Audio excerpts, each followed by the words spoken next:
खरगोन जिले में स्वास्थ्य विभाग में करीब 50 से अधिक अधिकारी कर्मचारियों के थोकबंद तबादले किए गए हैं। बड़ी संख्या में अधिकारी कर्मचारियों के हुए फेरबदल पर बुधवार को स्वास्थ्य कर्मचारी संयुक्त संघर्ष मोर्चा ने आपत्ति दर्ज कराई है। स्वास्थ्य कर्मियों ने एकजुटता दिखाते हुए कलेक्टर पहुंचकर मुख्यमंत्री के नाम ज्ञापन सौंपा। ज्ञापन में समिति के विजय लक्ष्मी शिंदे, दिलीप पवार, रामेश्वर खांडे आदि ने बताया कि स्थानांतरण एक प्रशासनिक प्रक्रिया होकर राज्य शासन का अधिकार है, लेकिन तृतीय या चतुर्थ श्रेणी के साथ ही संविधान आधार पर पदस्थ कर्मचारियों को बिना किसी शिकायत या दोषी नहीं होने पर स्थानांतरण करना न्यायोचित है।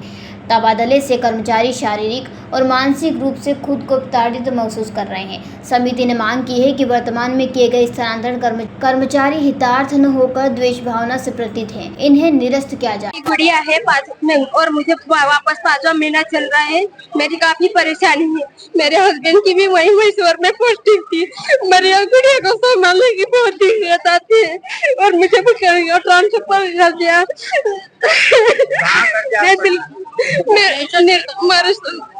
मैं मशहूर में ही रहना चाहती हूँ। मुझे मेरी ये प्रशासकीय हुआ है ना, निरस्त करने की कृपा करें।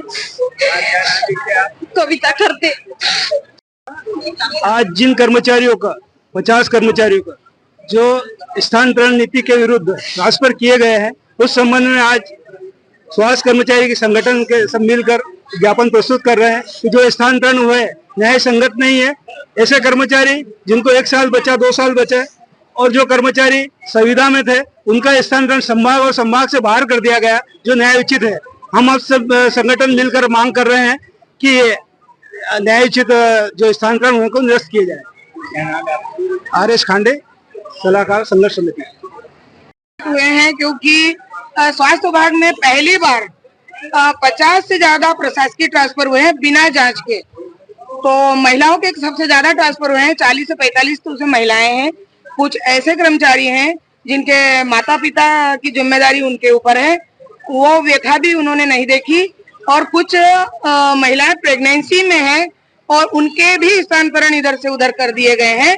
तो शासन ने जो इस बार ट्रांसफर किए हैं वो किस नीति से किए हैं, ये हर कर्मचारी को समझ पाना मुश्किल हो रहा है, क्योंकि नीति कुछ और है, ट्रांसफर कुछ और हुए हैं।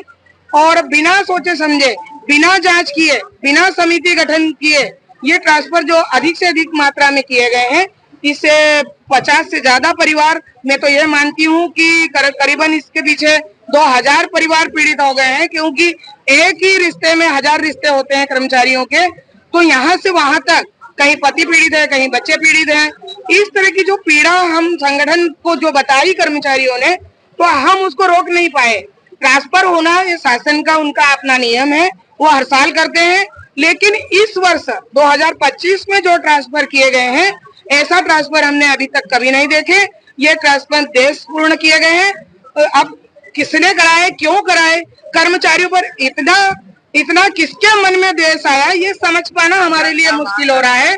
हमारी मांग ये है कि जितने भी ट्रांसफर हुए हैं वो निरस्त किए जाए और शासन से हम गुहारी लगा सकते हैं कि उनकी पीड़ा को समझा जाए कि कर्मचारी कितना पीड़ित हो रहा है। बिना पीड़ा के, मतलब बिना सोचे समझे जो ट्रांसफर हुए हैं उनको निरस्त करें। मैडम को, हम कलेक्टर महोदय जी को मैं मीडिया के माध्यम से कहना चाहूंगी कि महिलाओं के ऊपर ज्यादा से ज्यादा ध्यान देते हुए, उनकी पीड़ा को समझते हुए सारे ट्रांसफर निरस्त किए जाए। संगठन संघर्ष समिति उनकी हमेशा आभारी रहेगी। विजय लक्ष्मी शिंदे, संघर्ष समिति। खरगोन से अबरार पठान की रिपोर्ट। जयराम जी, किशन काका, राम राम भाई, राम राम। क्या दोनों भाई बैठ के क्या हिसाब लगा रहे हो? ऊटी लहसुन के भाव आ गए क्या? अरे नहीं रे दादा, ये अपना रमेश नया मकान बनाने के लिए लोन ले रहा है। हिसाब किया तो पता चला कि लोन का पैसा तो ईंट और रेती में ही पूरा हो जाएगा। और अभी तो सीमेंट लानी है, सलिया लाना है और तो ठेकेदार को भी पैसे देने हैं। मेरे तो कुछ समझ में ही नहीं आ रहा कि कैसे बनेगा मेरा नया मकान। अरे किशन काका, कहाँ इन रेत, सीमेंट और लाल ईंटों के चक्कर में पड़ रहे हो? मेरी बात मानो तो अपने घर को बाबजी AAC ब्लॉक से बनवाओ।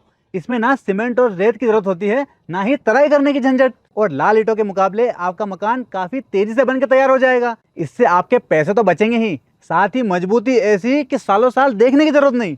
और इससे आप अपना मकान ही नहीं, कुएं और खेत की बाउंड्री वाल भी बनवा सकते हो। जिससे रोजड़ों की समस्या भी खत्म हो जाएगी। वाह भाई, ये तो कमाल की चीज है। फिर तो मैं अपना घर बाबजी ब्लॉक से ही बनवाऊंगा। और मैं अपने खेत की बाउंड्री वाल। ज्यादा जानकारी के लिए स्क्रीन पर दिए गए नंबर पर अभी कॉल करें। बाबजी एएसी ब्लॉक्स, स्टील से मजबूती।